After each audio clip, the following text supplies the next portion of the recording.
Fala, pessoal. Todos bem? Olha só, vamos agora corrigir 7 questões de direito constitucional que foram cobradas aí no 37º exame e que, através dessa aula, você vai aprender diversas pegadinhas aí da banca que podem alavancar os seus estudos aí para os próximos exames. Olha só.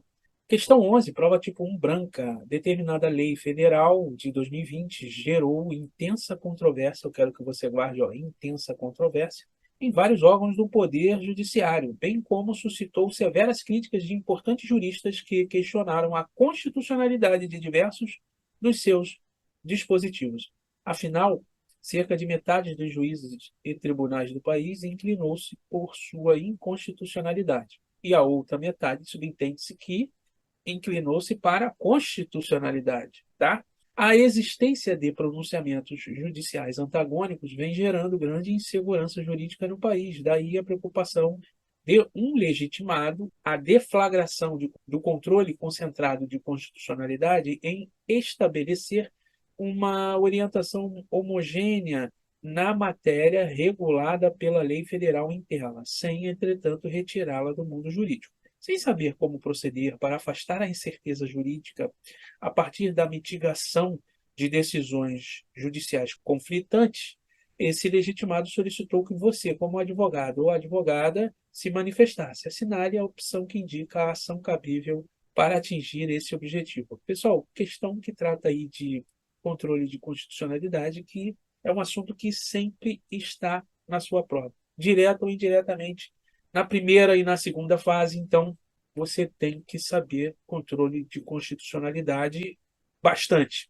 tá? E sendo rápido aqui na correção, repare que a banca colocou na letra A pegadinha, ação direta de inconstitucionalidade.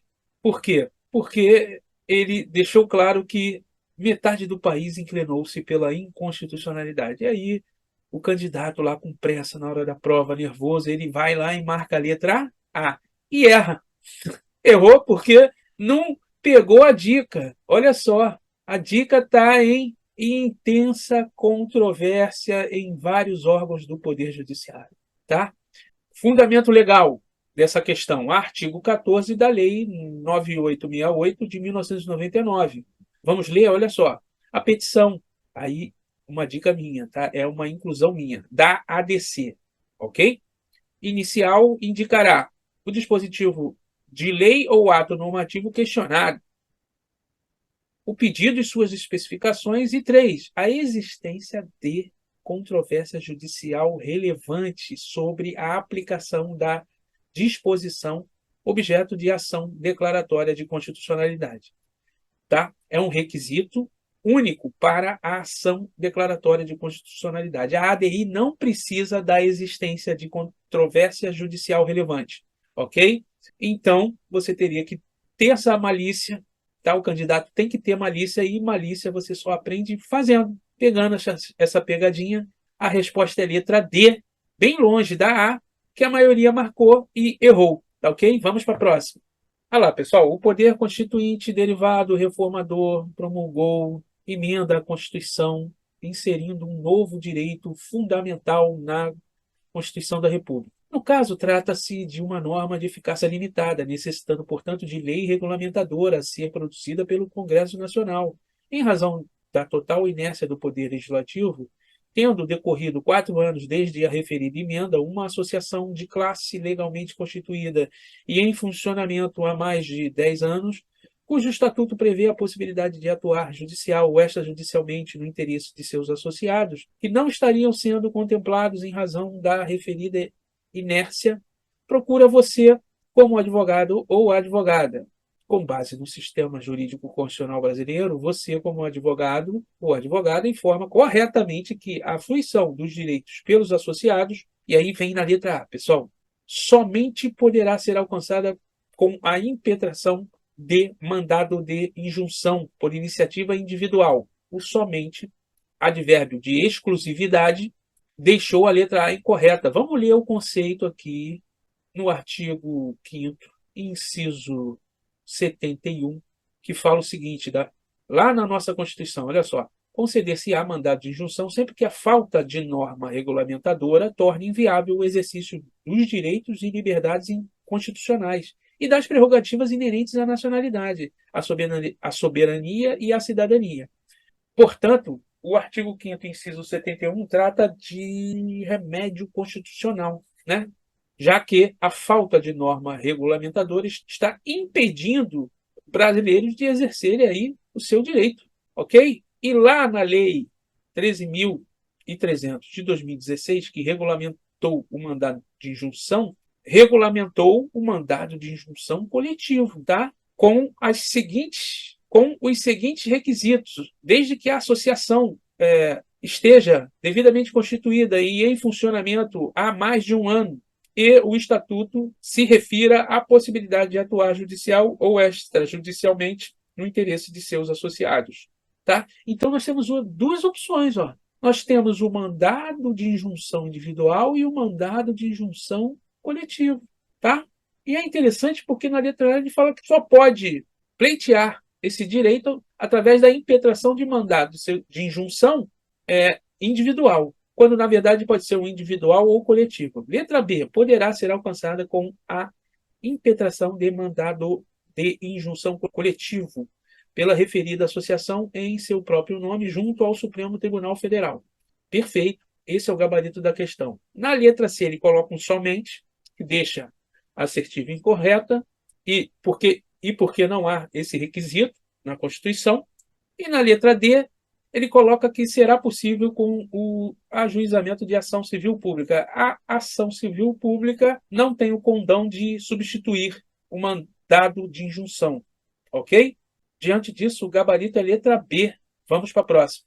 Olha lá, pessoal, questão 13, prova de comum branca, em projeto de lei apresentado pelos próprios vereadores.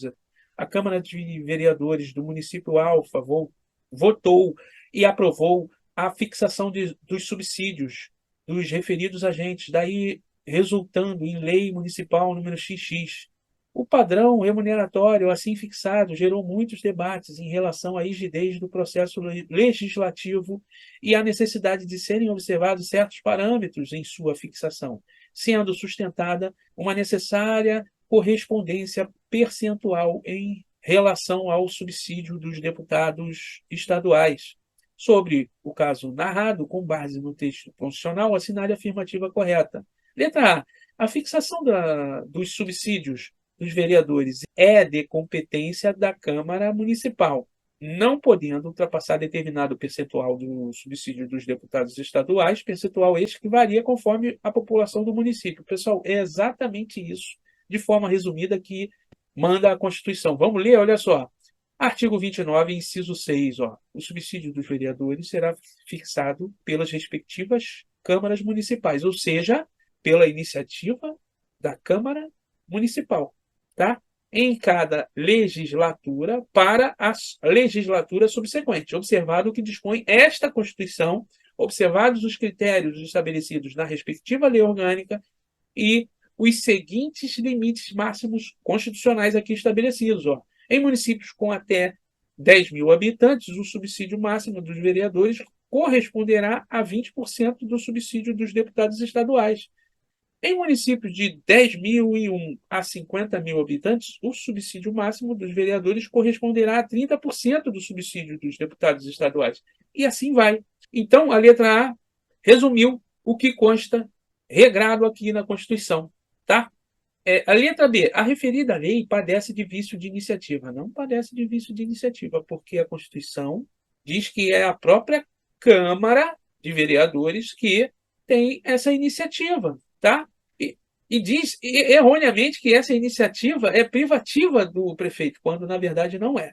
C, diante do princípio da separação dos poderes, inexiste vedação para que os subsídios dos integrantes do Poder Legislativo local, ou seja, municipal, superem aqueles recebidos pelos deputados estaduais. É o contrário. Na verdade, existe sim vedação para que os subsídios dos vereadores superem os dos deputados estaduais. Então, o prefixo de negação in deixou a assertiva incorreta. Tá? D, é de competência comum da Câmara Municipal e do prefeito, não é de competência comum. Essa alternativa está absurda, você nem não serve nem para nós analisarmos frente à legislação. Gabarito é letra A. Vamos para a próxima. Olha lá, pessoal. Carlos, praticante de religião politeísta, é internado em hospital de orientação cristã e solicita assistência espiritual a ser conduzida por um líder religioso de sua crença. Os parentes de Carlos, mesmo cientes de que a assistência solicitada se resumiria a uma discreta conversa, estão temerosos de que a presença do referido líder coloque em risco a permanência de Carlos no hospital em virtude de representar uma vertente religiosa não aderente à fé adotada pela instituição hospitalar. Os parentes de Carlos o procuram como advogado ou advogada para conhecer os procedimentos adequados à situação narrada. Você os informou que, segundo o sistema jurídico constitucional brasileiro, o hospital. Pessoal, mais uma questão aí de garantias e direitos fundamentais. A banca gosta desse assunto, né? Artigo 5º, inciso 7º, é assegurada nos termos da lei. Qual lei? Lei 9.982 de 2000, a prestação de assistência religiosa nas entidades civis e militares de internação coletiva.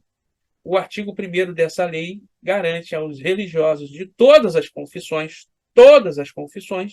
acesso aos hospitais de rede pública ou privada para dar atendimento religioso aos internados. Então, com base nisso, nós podemos ir para as assertivas. A pode negar a autorização para assistência espiritual. Não, a instituição, mesmo que de orientação cristã, não pode negar a autorização para assistência espiritual de uma religião que não seja cristã, pelo amor de Deus, né? B, não pode negar o apoio espiritual solicitado, mesmo que a assistência seja prestada em bases religiosas. Perfeito. Esse é o gabarito da questão, tá? Letra C, somente está obrigada a autorizar a assistência religiosa caso, olha só, não tem nem essa restrição do somente e não tem essa condição do caso, tá? Você corta essa assertiva. D, tem como instituição privada total autonomia. Não tem porque está sob a égide da lei. Ok? Gabarito é letra B. Vamos para a próxima. Olha lá, pessoal. Márcio, deputado estadual do Estado membro Alfa e líder do governo na Assembleia, vem demonstrando grande preocupação com o excessivo número de projetos de lei que chegam à Casa Legislativa do Estado e que, segundo ele, se aprovados, trarão muitas inovações e, em consequência, elevado grau de insegurança jurídica aos cidadãos. Por isso, ele sugere que o governador proponha uma emenda à Constituição do Estado, no sentido de tornar mais dificultoso o processo legislativo para aprovação de lei ordinária. Sua ideia é a de que, ao invés de maioria relativa, a aprovação da lei ordinária apenas se configure caso atingido o quórum de maioria absoluta dos membros da Assembleia Legislativa do Estado Alfa. Avaliada pelos procuradores do Estado Alfa, estes informam acertadamente que, segundo o sistema jurídico constitucional brasileiro, a sugestão de Márcio acerca da alteração do processo legislativo de Alfa, pessoal, é inconstitucional.